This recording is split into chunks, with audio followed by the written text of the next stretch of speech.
All right, let's run down the learning outcomes for our third unit. By the end of this unit, students should be able to recite the common parts of a policy document and describe the meaning of each.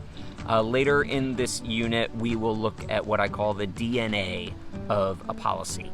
And those are the parts and the structure of policy documents. They tend to be written in very common and standardized ways, and we'll kind of deconstruct the ways that policies are written so that we can see the parts and the architecture of a policy.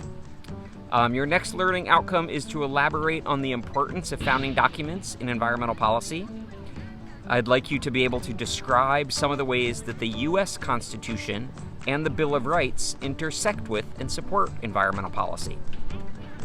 By the end of this unit, you should be able to describe the importance and unique attributes of New York State's Constitution, especially Article 14 of New York State's Constitution.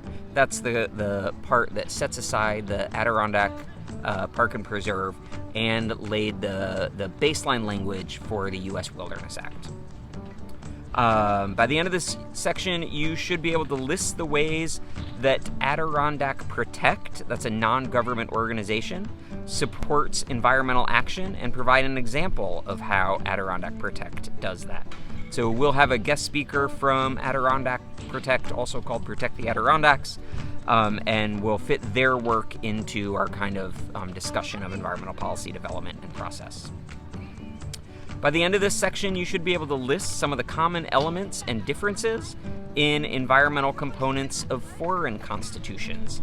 And you should be able to assess, defend, and critique the environmental constitutional amendment of the United States. So the United States doesn't have an amendment that relates to the environment in it currently, but several NGOs have proposed constitutional amendments about environmental rights, and we'll look at one of those and decide if we want to critique or defend that and what that